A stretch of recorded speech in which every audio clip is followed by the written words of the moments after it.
omoni Afrique la musi bino ce bino trophée na meza pona nini to boza na des trophées boye na nini na des trophées parce que pour fabriquer ça du trophée Afrima fallait azui double trophée Afrima fallait azui ba disque d'or Vivendi pe ngwana Gauthier Sei yona pe aza toujours au koba ça mara na fali pour na mama ba valeur ya musique ce bino pe bona des trophées bino na éviter bozo na papa nze monini et l'on essaie que vous a trophée et l'on on y essaie que non trophée to zo éviter ça trophée ni ça trophée ba pesa ka ba jouer na balle pour tout le monde on a ba médaille nango je sais pas ça trophée ni trophée bozo mona o eza Percy Award les joueurs en Afrique d'ici en 2010 Didier Lacoste a remporté un trophée qui pour un générique disque de bêta c'était bien la générique en circulation notamment oh le loba DJ tout va jouer des voix sur dans ma boîte il y a ba junior quand ta maza dit c'est que on ba na so ça ha kayungu il va bander la ka on les a pour na œuvre Didier Lacoste ça mais yemoko alinga kolobela makambo te ata que porte-parole chef na 2010 aboy mama 2010 oyi na ngosi ko le tozo ke no malembe tozo ke malembe pour molakisa ba congolais tinde tozo ke oyo tu nango obozi mikolo nde nazo ke no malembe oyo Africa Award o tozo kango na nzembo ya bisou na 2007 bisou na 2007 yango na bo comprendre que Didier Lacoste makambo 2010 toke se fana bana na 7 na 7 na 10 yango moni le pesanga bisu ya 2007 mais on a pas fallu bazu ba trophée déjà écoutez d'abord bazu ba trophée yo tika ba komba mukusi makambozi ya Didier Lacoste forme 2024 ba mélomane ya monde à stade de Martyr avec Didier Lacoste vous allez comprendre la définition de votre artiste Didier Lacoste il va prouver de quoi il est capable 2024 qui plaît qui neige Didier Lacoste stade de Martyr boba maté comme le roi Félix oh viens aussi à biso to beto to kabula ba bitumbo ebité nana yena ba petit na yi je toi na chao ba scène na bono beta na marché de la liberté oh bo beta na papa bon ba beti na ministre les 12 marché liberté voilà na simaya tribunal marché liberté to beta yi wala kapso ça est complet ça ko da na bino mosala il y a la cause kabula bitumba balé qui ne ko ba petit wa se ka koto down viens d'abord un peu koto dans beau Didier Lacoste kindoki c'est comme si on dit mais la moto fallait nani bino to dembe Didier Lacoste moi za no mai ye mono muta makam to dembe na nani ya sa vina ye o sa vina faut que non entre Didier Lacoste il fallait pour pas y avoir nani tika maramba wenya na mitema mabani pola papa mais to mona ise le assez la Didier Lacoste na ye biete wa kisimbi olobi wa kisimbi na ye biete nani kisimbi moto tanga kombona il y a aussi un certain monsieur Kala faites gaffe avec Didier Lacoste Kala nene Mukala je te dis le bana komene bien musika si Kala azamona yo alobi boy aza voisin Lacoste va remettre ceinture na lunette ya Gucci ya mabito yibata okenda kuna na Paris j'ai les images vraies et réelles. Attention, c'est KBG lycée. Il y a les camarades.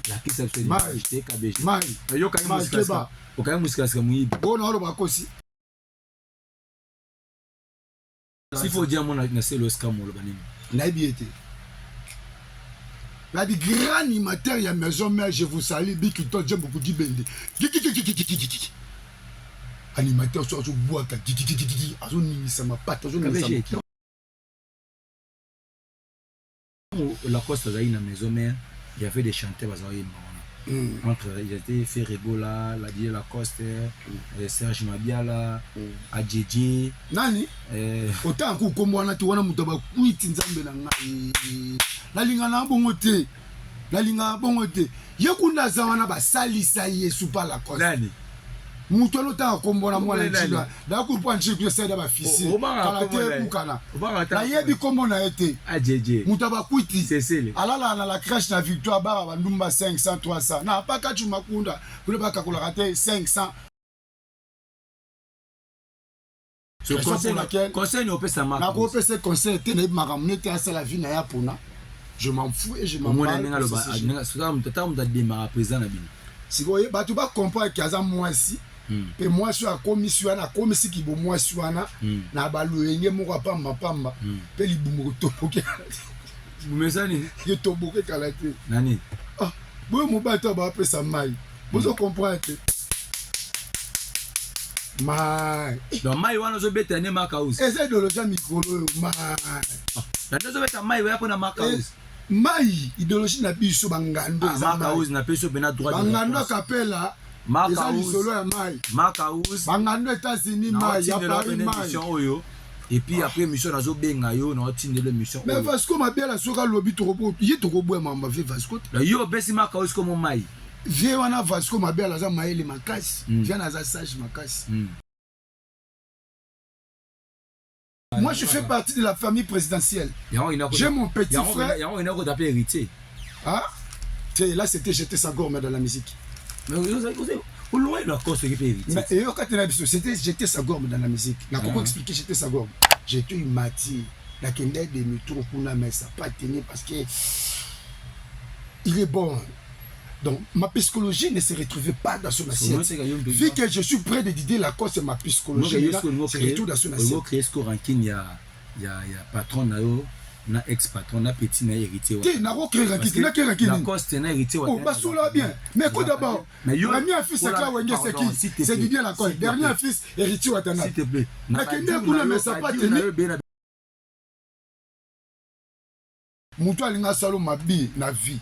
On a toujours pembé. Et maintenant, raison pour laquelle on dit qu'à la cause joue bientôt à malin demi. Même sur les sages, on dit la confiance n'exclut pas le contrôle. Moutoza nous mélanie keba. Keba tana mettre la japonaise sur la ranana keba. Vous comprenez?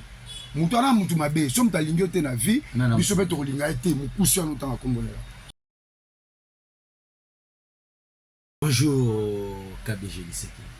Bonjour Moïse. Ouais, j'aimerais bien se présenter au public, au téléspectateurs, internautes. Moi je l'ai appelé, je t'ai appelé KBG. KBG aux Anani, aux Salarani, et puis tout le monde a Liseki. Merci beaucoup pour cette question. Je me nomme KBG Likimbi Liseki, le porte-parole du chef depuis le nez de la famille de Wenge Musica Maison-Mère. Voilà. Celui qu'on appelle Didier Lacoste, c'est vraiment la puissance iri de la montagne. Voilà, merci beaucoup. On peut me faire tomber, mais jamais me faire stopper. Le problème est qu'elle est tombée et de ne pas vouloir s'élever. J'ai dit bonjour, bonsoir à tous les internautes qui sont branchés, scotchés en ce moment devant au poste récepteur. Toujours pour la compte de votre émission que vous aimez tant, l'émission Terra Nova. Terra Nova, c'est une émission présentée par moi, votre humble serviteur appelé Les Bâtons de Moïse. Moïse de la presse congolaise, autrement dit la réserve de la presse, les créateurs des idoles Papa Nzambala. Notabana histoire Nzambala presse à Congo, c'est bel et bien moi, je suis là, merci. À l'équipe technique qui est avec moi, je dis merci à toi, l'ingénieur Manu derrière la caméra. Merci à l'assistance de Laetitia Meta. Moi, c'est PMB, la musique chinois, donc chinoise plutôt. Merci également à notre DG, la patronne, elle s'appelle Rachoula Caramel, je te salue. Voilà, beau salakande salara, beau s'abonner, vraiment, beau partager parce que les lots, ils ont un trophée.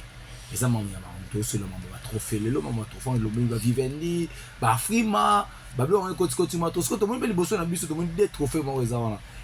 Est-ce que y a la ligne des trophées, tout le belé, on a pour nani, n'inviter dans notre mécanique pour décortiquer pour le trophée, mais va photocopie, KBG Liseki, Boni Basangoya, Didier Lacoste, Maïfoutre. Ah ben oui, Moïse. Didier Lacoste My Food se porte très très bien. On a auto solano Azadjan à résidence naïe. Donc Azakitoku. Yazala sous la parité. En fait, tu sais que Bamiloman à Congo va déclarer trop. Didier Lacoste allait à Paris. Mais tellement c'est un bon leader à vraiment Miloman naïe. Présentement, il a commencé à vivre en cheval, mais pas comme était auparavant entre la République démocratique du Congo et l'Europe. Donc, depuis le mois de février jusqu'à présent à Zakaka, parce que Kinshasa vraiment un laboratoire où tout est au salon.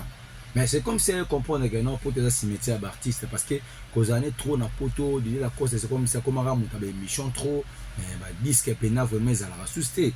On a trop d'émissions, pourquoi tu as guerre dans collègue naïe, asi m'a fait remabé, asi m'a voté ma bé, n'a habité. Et on comprend que notre stratégie en avant, on a ça constaté musique pour jusqu'à présent, maintenant bobini ça va dans bonne moment, bobini si na ba likimbi, vous avez le rozo bin ça sur na marché. Ah mais non, ébissio. Vous vous trompez comme ça. Parce que ventilateur peut se comme si n'a personne. Au moins Didier Lacoste c'est un grand chanteur, grand leader, grand compositeur. makambo asala ba œuvre belé petit lelo alembi tazo travail toujours nde tozali awa tobeta baseki bien tobeta baseki la somme tobeta ba mama nzoto vie ezalaka bongo moto asala musane bien quelquefois il y a les hauts et les bas ba makasi c'est biso toza kaka po mutu nabi vie ezala moto akozala o mwana katikati vie ke mutu oyo makambo esimba te aovivre nda vivante et biso pe batu toi pembe na Didier Lacoste c'est toujours mais vivre bien ça mamuna ye wa metali mama musique moi je parle sur le plan artistique parce que toi tu as la carrière Didier Lacoste tu as la vie privée à Lacoste carrière Didier Lacoste parce que jusqu'à bana beta ba seke bien beta ba médicament beta ba chagrin ba ezapasi ba piloli bongo ba besoin 2007 tout PC trophée zelanga to kindi mais à part wana to yeboye trésor kokweza na marché c'est comme ces athées non to qui nini générique na to bimisa awa ventilateur clip kitoko générique kitoko mais na comprendre des promotions c'est comme si manque à promotion to quoi na lobi boy ba meloma ya monde ati o bazolanda ngai na que madame Rachou azolanda ngai na meta la chinoise sur la japonaise bazolanda ngai meta la chinoise écoutez ceci ba meloma ya monde ati Didier Lacoste c'est un artiste ko jamais kotika musala na ye mais ebisi bino boy il avait largué sur toutes les plateformes notre générique titré Ventilateur. À travers cette générique, les gens ont vite compris que Didier Lacoste, il est le seul chanteur congolais qui détient les bâtons de commandement de la musique congolaise. Et à part ça, écoutez-moi s'il vous plaît, à part ça, on voit qu'il est quoi? Bomba warrior. Te boso muto sa musane bientôt bo endeni. C'est na bomba ba warrior. Te le lo bina comment dire Lacoste boye, nde to mona ba mission tout ba bemena nini dire Lacoste bemena fali.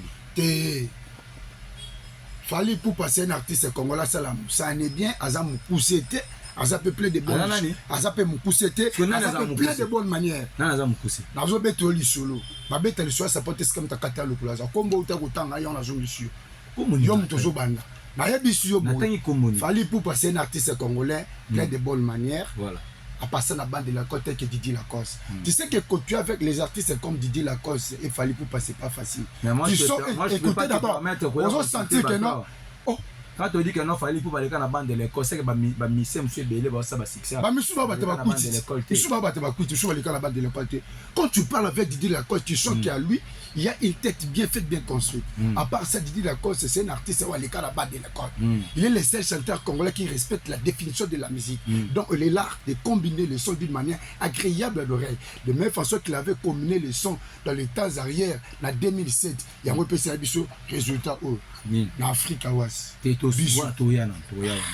Yango na yebisio za posete affaire ba trofo na ngoni yango na yebisio Moïse nde toza boye clip ya trésor okoko sili to largué dans la plateforme na Ventilateur mais dans la télévision déjà tozo kota malgré tricage ezali mais déjà mon pépé net hier soir net le show qui na télévision déjà Ventilateur loquet toi chéri Ventilateur ya KBG Likembi Ventilateur et balolo kabie Ventilateur soki mama loquet nous a Ventilateur te papa okima ce qui peut papa loquet nous va de la tête maman okima de ka to beta ki danse likimbi basi bazoka mibali babombo kabeja binisi likimbi ngayo diseke fula longue intimidation hein. Merci beaucoup à mon frère et mon pote Mike Dombo qui me suit depuis l'Asbec Club ba imasananga na kata Asbec Club mutauti na poto ebeta na kata Asbec Club. Merci à toi et également à le boss des boss Moto Paris Ndima Pote Ndima partout azaï ko confirmer son kata bakine le boss JP Maya papa na Alvin merci nayo merci à l'artiste Elia la Tigresse bien voilà KBG de Kimbi Didier Lacoste Didier Lacoste c'est comme si dans la nuit dans les réseaux sociaux tu as lobby trop Didier Lacoste atikala na ye musicien ya émission Didier Lacoste azaka wana pas lobby la dans des émissions et non que Didier Lacoste le zela ye azotele mais la fera chalikam surtout beaucoup plus aux côté à faire rigoler non c'est comme si zela na si sa question ba mise basé belé bodie mais la ka faire pour succès à faire wana kota pa na bino to nini po banda bobo na bino ko beta ko ya na dynastie wa ko mabasit mambo na dynastie wana ko mabasi wana ko mabasi dynastie ya ko mabasit nini Dindasi ya komba ba basi yoko na bis Dindasi na komba ba na basi. Merci beaucoup na Vasco Mabiala. Ah, venanga na pesi mbote depuis les États-Unis. Vient dévoiler ba secret o batamaki. Elo na yipina. Oyebi ke Vasco Mabiala vient na pesi mbote. Na comme le makunda ngoti. Te kasi tunanga siko yoka Vasco. Muto otanga kombo na kenda na ba kombo ba pitu na ndako nganga na ba photo. Ya ba ancien collègue ne tout ya maison mère. Akanga ba singa rouge ba kenda pou. Ba okunda. Bazwa siko ya Didier Lacoste pou bacha bwezike pela moto. Muto alinga salo mabi na vie. On a toujours pembe na. Et maintenant, raison pour laquelle Bozo dit que Lacoste joue bientôt à malin demi. Même sur les sages on dit la confiance n'exclut pas le contrôle. Muto ozano melani keba. Keba tana meta la japonaise sur la nana keba. Vous comprenez? Muto na mutu mabe, somme ta lingio te na vie, biso beto linga ete mukusi anu tanga kombolela. Mukusi anu tanga kombolela. Didier Lacoste, auto s'appelle ça. Didier Lacoste, auto s'appelle ça. Bah tu déjà pas comprendre mutu le gars. Même si Vasco m'a bien la vidéo na e, a lobby na ndenge lobby ngaraye. Na bisayo. Permettre là je vous parle en qualité du porte-parole du chef nègre Coromé. Ce que mes professeurs m'ont enseigné c'est quoi? Il y a des choses différentes que les Congolais ne comprennent pas. Voilà. Insulter quelqu'un et décrire quelqu'un. Quelqu'un peut me dire ah KBG Likini. Mais il m'a décrit. Il m'a décrit. Ah ben oui. Là, ce sont des ratis dans le monde musical. Moi, je fais partie de la famille présidentielle. J'ai mon petit frère. Ah, là, c'était jeter sa gomme dans la musique. Mais c'était jeter sa gomme dans la musique. N'a pas expliqué jeter sa gomme. Quand le roi Zamunda était parti en Queens pour suivre son fils, le prince Hakim. Il se raconta avec le papa d'Elisa de McDowell, à Tounaï. Je suis venu voir mon fils, le prince Hakim. Papa Elisa de McDowell, qu'est-ce qu'il avait répondu au roi Zamunda? Abemina moi, nanga, la future épouse. Le roi Zamunda avait répondu non. Mon fils, le prince Hakim, était venu chanter pour j'étais sans gorge, donc faire la jeunesse avec la folie. J'étais une matière. La kende de Mutro Kuna, mais ça n'a pas tenu parce que il est bon. Donc, ma psychologie ne se retrouvait pas dans son assiette. Vu que je suis près de Didier Lacoste, ma psychologie se retrouve dans son assiette. Il y a patron, na ex-patron, na petit, na héritier. Tu n'as pas créé Rankini, na créé Rankini. Lacoste, na héritier. Oh, bah, ça bien. Mais quoi d'abord? Dernier fils, c'est quoi, c'est qui? C'est Didier Lacoste. Dernier fils, héritier Watana. S'il te plaît. Na kende kuna mais ça pas tenu. Na be monsieur Belé. L'autre fois de ça no mission. OK, na ma be pas pour héritier. Te okosi, na loba ke na kenda kuna simate ma psychologie n'était pas sur la te OK, na zonga pas fier na Didier Lacoste voir. Na soki na zalaki na ba soki ba image wana na YouTube. Ma bene tini. Na cause ya mona. Ma bene kenda letini. Donc on va en anda kuna obenga immature obenga te na benga inde na zaka immature à l'époque obenga kai non moi je t'ai immature ça désordre te na pas ça na émission papa c'est wana ezali to beta masula Didier Lacoste vraiment s'il vous plaît oyambinga pour la Didier Lacoste vraiment oyambinga pour la jugement na loba ndeke non ma psychologie n'était pas dans son assiette après na ça skokito ah moi je suis un porte-parole bien fait mutuna binde sa ngamoko na longwa ngamoko nde ka oza 27 ngane na longwa ngane bi 27 na bi 12 ngamoko na longwa pour na mona ke non na linga na tongo na vandi bona ke l'émission pour dénoncer l'émission patron na ngai ma benga na chom alali na kiana allo kokoko vama to soli boki et ça la bien que place pour boye quand l'orchestre est moi bien batu bazana ba ma bebe bo sulati pourquoi là il bla ba kombo na tutanga le chef nayebi bango te ngamo porte-parole du chef. Merci voilà on comprend que toza l'ambiance émission na KBG lycée que KBG nga bon nga ba trop tété parce que émission so ko tuko tsama bange beba makasi KBG e batango beba ba tutanga ba ko émission à 500 na bango KBG oyebi biso ba trophée nimani avant to tamba sur ba trophée tu mon maestro Fabrigas avec tous Afrima remporté trophée Afrima Sika oyo fali poupa aigle azali inosbi azali fali azongo deux fois maestro remportant autour et puis le yazwa tomoni chomina ke zola mais na nini wana tomoni fali poupa abeta kindulo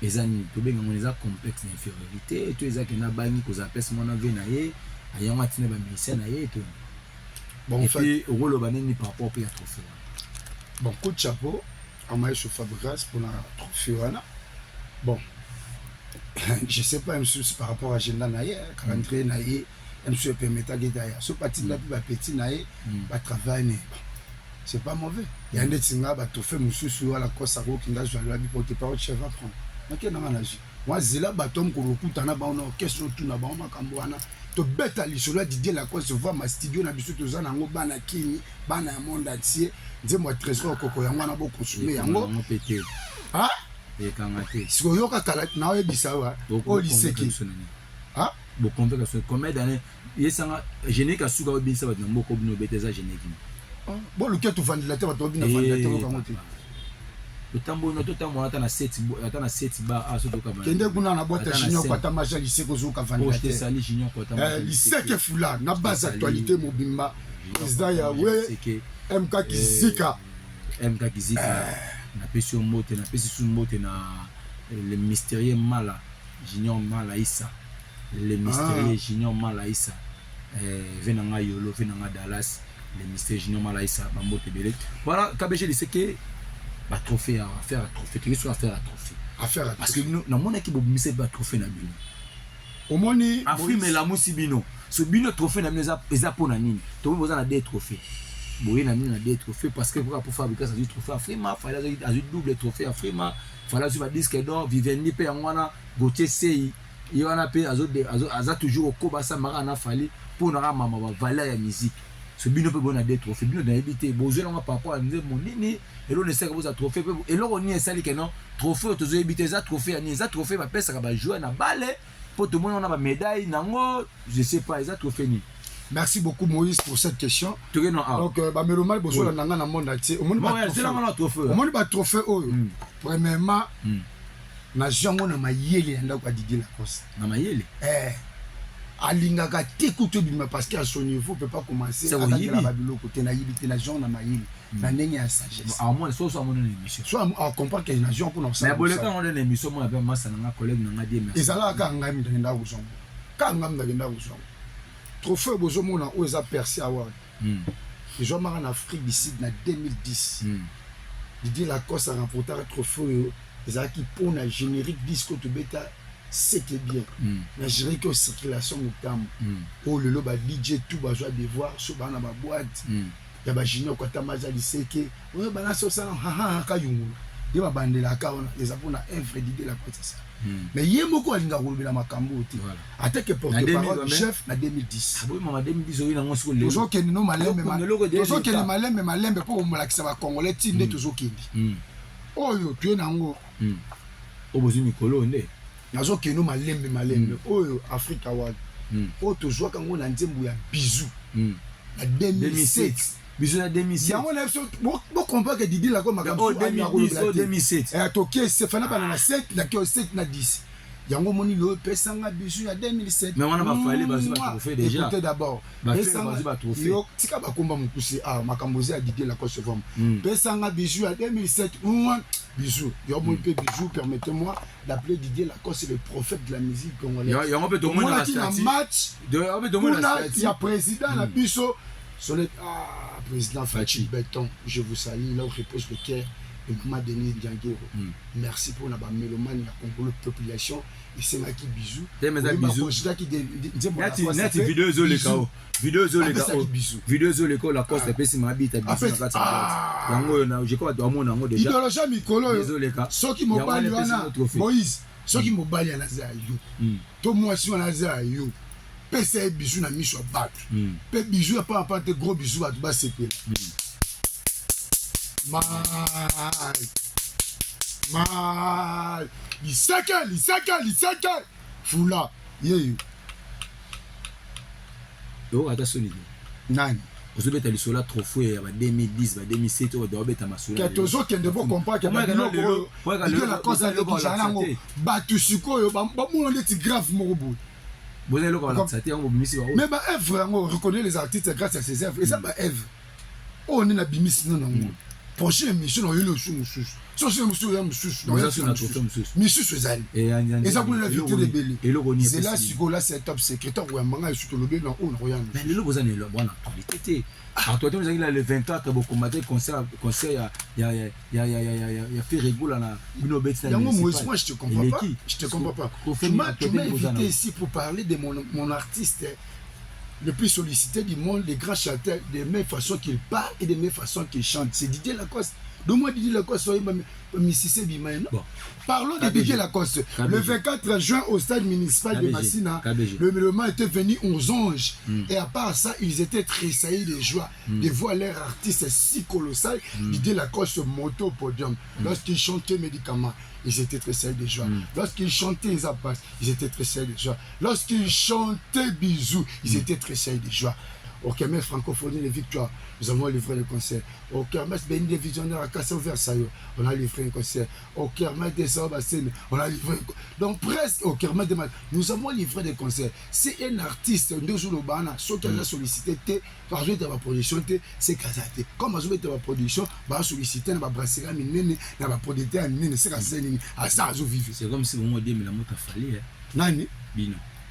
Tout le monde dit la cause moi dans mai. Il y a mon nom dans ma camp. Tout le monde dit il y a ça vient, il y a ça vient. Faut que non entre Didier Lacoste. Mais fallait beaucoup de pour pas y avoir nani. Si comme Mamba Wenya na mitema mabane pour la papa. Si comme Mamba Wenya. Mais tout le monde essaie le assez la Didier Lacoste. Na yebi ete wa kisimbi. Olobi? Wa kisimbi na yebi ete. Nani kisimbi? Moto a kombona. Il y a aussi un certain monsieur Kala. Faites gaffe avec Didier Lacoste. Kala nene. Et bah bien question sika sur nini azobeta kita na maison meka musika kala et le maison mais musika et le na madodo azaka pas la binoti na so la azaka na maison mais azape ko beti la Didier Lacoste voir mais fais gaffe avec Didier Lacoste parce que ngamo vrai ngando ya Didier Lacoste na ko sa charger na dans la charger na avant bangando muso ti ba remettre raser bien ka Olivier Man Kande ba Star Mala ba Fodi Sekera ba mettre da Bibi ba sa sergent Star Mala na kati ngada na so Fodi Sekera mutu na mais je te dirais Nkala va remettre ceinture na lunette ya Gucci oyiba na Paris na ndako ya Mabita olobi kende kozongisa zela umisi kunde loko mukala je te dis le bana komene bien musika si kala azamona yo alobi boy aza voisin la Coste va remettre ceinture na lunette ya Gucci ya Mabita oyiba to kende kuna na Paris. J'ai les images vraies et réelles. Attention. C'est KBG lycée. Il y a l'Ikamama.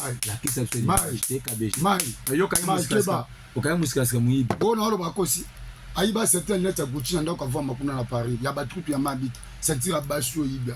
C'est n'importe quoi. Fais gaffe avec Didier Lacoste. Il n'est pas le même diapason que toi. Avant de parler de ça, il faut savoir comment quelqu'un. S'il faut dire mon c'est le scam le banim. Naïbiété. La di grand animateur ya maison mère je vous salue Bikito j'aime beaucoup Dibende.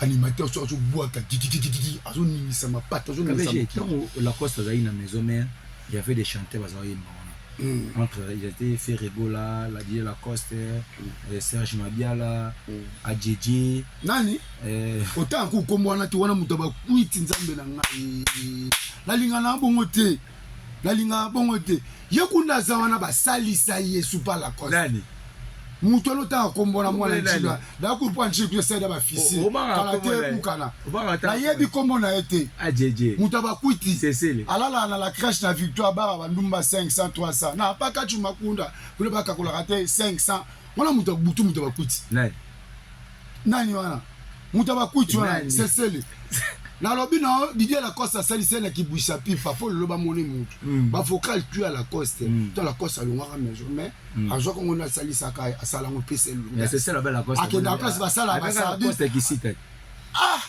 ya vanda place ba sala ba sardi au moins nzoto na mafuta mais la bangi trop muta ba kuti nani ya kenda Maroc ba sala ba sardine dans mon esprit de mauvais amis katinai ah ben je te jure muta ba kuti pas c'est oh, you dis la Coste sali ça yo. Au sol va vocal ça bien. Place yo vendre en place Didier Lacoste vendre yo en on. Oh il le côté, muta mu foi. Oh, asa muta mu foi.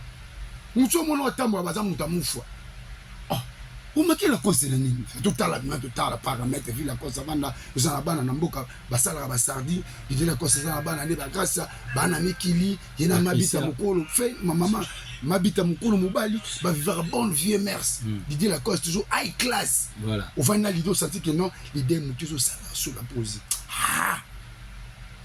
umbuka mwa bao. Merci beaucoup KBG Liseke. Au mestre de mon Madja, mon Kedja. Vers la fin de l'émission. Le temps c'est de l'argent. Le temps c'est de l'argent. Bon moi c'est comme qui nation mais tous on a eu moins d'amour. KBG Liseke. Tout le monde qui fanatise la musique. Donc non normal parce que tout ça dans la vidéo moi il fait rigoler à lobby c'est sa question là papa l'émission je parle moi je parle que des mots produits c'est sa question là à lobby boy Alingara Didier Lacoste c'est un grand chanteur c'est un bon chanteur ay boy bon matina ba petit ba fin avant mon point KBG na 4 émissions oh tout sur là Zéro sa question. À lobby boye, à l'ingaka, Lacoste boyemba, c'est un bon chanteur, un grand chanteur. ACP laka, na ba théâtre ou Lacoste c'est là, yewana sala c'est que Lacoste est un comédien. Débat Ibsibino. Moi je sais pas. 2024, bah mélomane à mon stade de Marty avec Didier Lacoste. Vous allez comprendre la définition de votre artiste, c'est Didier Lacoste. Il va prouver de quoi il est capable. 2024. Là, je vous le dis avec audace. Attaquez porte-parole. Parce qu'un porte-parole est différent avec un coco-romain. Un porte-parole, c'est quelqu'un qui reflète l'image des solidaires. Il reçoit les injections des solidaires pour les transmettre vis-à-vis à ses fanatiques. À part ça, il est pareil comme Moïse de la Bible Tondoï. Moïse vis-à-vis des Israélites, Israël ne voyait pas dire. Là, je vois seulement Moïse, pas Zambalobini. Et on a joué Sabino. 2024 qui plaît qui neige Didier Lacoste c'est ça démarche oh viens aussi à biso to beto to kabula ba bitumbo ebité nana yena ba petit na ye je toi na so ba scène na bonhomme beta na marché de la liberté oh bo beta na papa bon ba beti na ministre les 12 marché liberté voilà na simaya tribunal marché liberté to beta yi wana kapso ça est complet ça ko da plan na bino mosala Didier Lacoste akabola e bitumba bale ki ne ko ba petit wa se ka koto down viens là-bas un peu koto down bo Didier Lacoste kindoki c'est ça ko bientôt ça bo sali plein bo moni ya gine wa ze ko na ba set and play biso niveau pas mais quand on a fait ça vous allez maintenant plein carrément c'est tourner ma casse peu dans mon côté stade de Marty et là je vais vous dire une chose c'est quoi tu sais chez Didier Lacoste nous avons des mélomanes des Fabrice Mbala batadi bigis batoto telesel ba mignon opini na États-Unis ba mélomane moko posé ba mélomane mo ba ebi ko solola ba mélomane balinga lix na bourgeoisie voilà tu dis nga ba mélomane mo te ka non ba ki ba yaka ba ye koyoka concert ba ko ka chanter na spectacle après non qui me question non qui me sauter koyoka ndenge ba audio Vasco Mabele bimi na naki na émission na oh il faut la nagion nande ko na biso Ken Piana Vasco Mabele la lobby Mark House azam kasina azapede omona Mark House ndenge finira Didier Lacoste mulaya kizengi leader mo ya kizengi abogazala na nute ba tout ça ndenge finira ye mais koyoka ke ba lui ka azam kasina na éviter tant boka ki mi nouvelle wana yo KBG likimi ko yeso atena Mark House na éviter se refunga tambanga ah ba so Mark House azam kasina est-ce que on a Mark House ndongo mona ka ebo azam kasina ah KBG likimi finanga est-ce que ngai il est passe ce qui j'ai une sœur à moi et il kabimana mobile bon na okeka na bomi di bala ce qui sert na ngai aboy na tili projet profit parce que tout ce qu'on fait dans la vie il faut tous à la sage qui personnalité à mon jamais côté kango pour des futilités ah c'est que ba bibi c'est personne ils ont le kuta ah ba lobi yango so ki ngolo e biso ngano za malade on di mate bango no soba batanda pour mon côté viens nanga Vasco Mabia la félicitation là au fort Vasco Mabia pas de mise bino audio si mais parce que la bango tala bango na bango ba komi ko elana mabe so biso to sani soki azande mobali ya ndeko nanga moko mwasi na ko panza nde libala po yo basali mobali komi mwasi azo sala mo basala ka basi surtout so na mwasi na opo sala bo yebisa na so connecter ni tous à la sage bande ko basi s'il vous plaît ce conseil ne peut pas marcher na ko pesa conseil te na makamne te asa la vie na ya pona je m'en fous et je m'en bats si vous batu ba comprendre que aza mwasi pe mwasi a komisi wana komisi ki bo mwasi wana na baluyenge moko pamba pamba pe libumu to poke Bumesani ke to boke kala te nani ah bo mo ba to ba pesa mai vous comprendre mai donc mai wana zo beta ne makaus essaye de le faire micro mai na zo beta mai wa pona makaus mai idéologie na biso bangando za makaus na peso bena droit bangando kapela makaus solo ya mai makaus bangando États-Unis mai ya Paris mai oyo et puis après mission nazo benga yo na otinde le mission mais Vasco Mabia la soka lobi to robo yi to robo mamba ve Vasco la yo besi makaus comme mai vie wana Vasco Mabia la za maele makasi vient na za sage makasi vient na lingare mingi o comprend mon chose bimisa et ça peut mabe so comme bo mfo bongo la yo mo ateka bongo ki na baraki na pe mabe baraki na bino na jet set mo ke mabe lelo pe so monsieur to na raki na mo to beti massage beti ngala za so to beti ngama massage pas na mbuni ngana za na mobali so woye pe na gauche droite aussi gauche droite so misi gauche ngo bientôt ozwa na buso inage morote na keno sei commune triangle on des akatami so ko bouger commission des akatami ke bo katami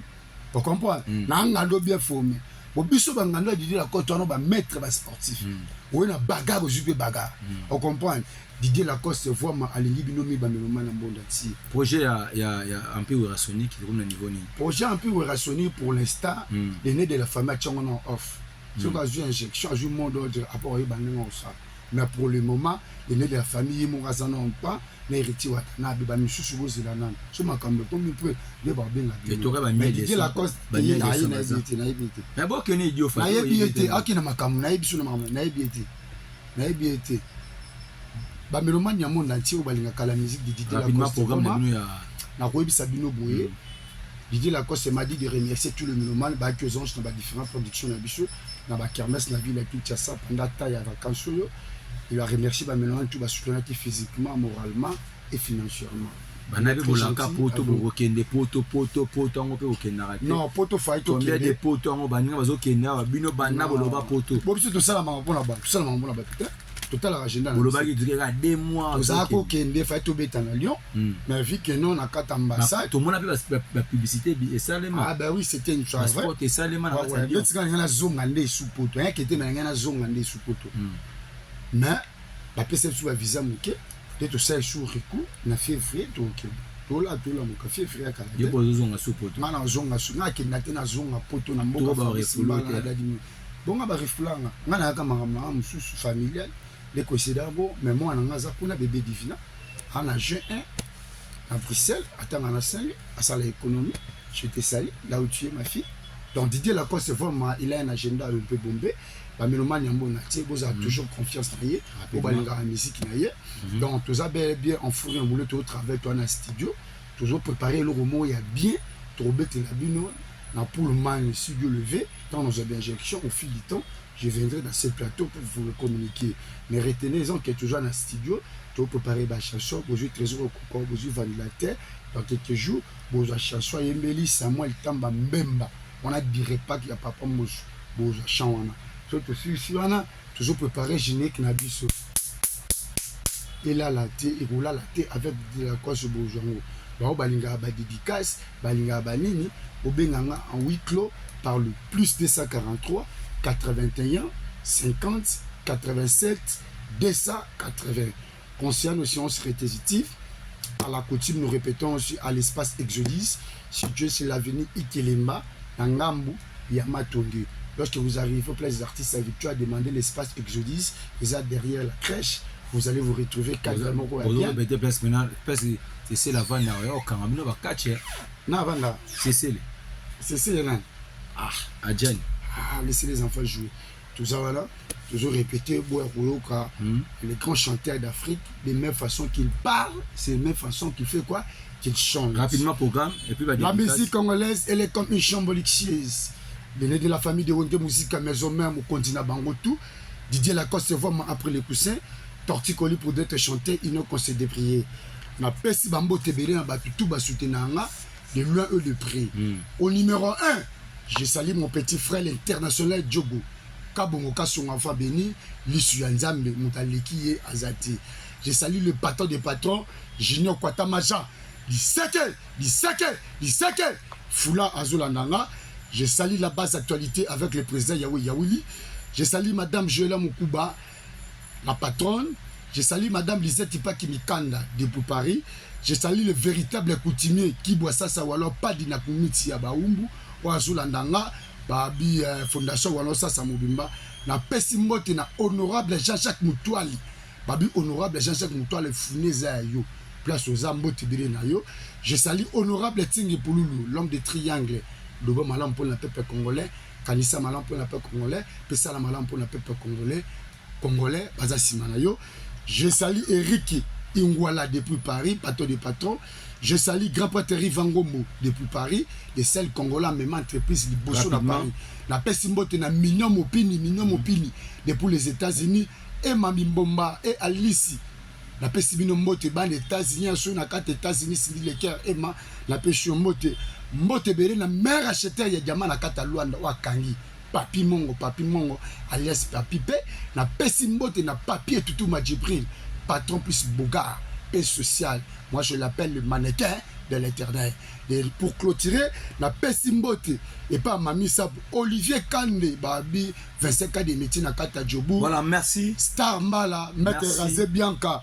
Merci beaucoup BG Liseke merci David Touloulou papa Versas David Touloulou papa Versas c'est la pêche open mote ngape papa Versas papa Yoji David Touloulou je te salue j'ai dit merci beaucoup à Trésor le chic Trésor Congolo voilà merci Nayo pardon Trésor Onema merci Nayo j'ai dit merci à Mike Dombo Nabo Sanyote le boss JP Maya papa na Alvin Bambo Tebele na yo JP Maya merci à toi merci à l'artiste Elia la tigresse babim ozana posa ozana show na ozana guest na yo ozana posa ba yembe la yo nazo ya wana bana posa ba yembe la yo ozana posa ba sela au show peut-être pe na idio fatoroza pe na ye l'artiste Elia la tigresse donc ozana posa contacter kanga juste son manager na ko pesa bino pe na Elia la tigresse bo kanzimo gito emela l'honorable JP Maya. Merci également Tade Madi Lusa Visa. Merci à toi. Merci également à Gloria Batike là. Balobi mon alemba solo moi moi c'est mon bois pesa guna ka lemba. Pesa alimena na bozo Evodi la blanche. Dans sa fiota albinos tout. Avec la albinos solité. Merci Nayo Evodi na pesio mote na pesi mote na le PDG Mambo Massia restaurant Galaxy na kata Paris. Merci Nayo.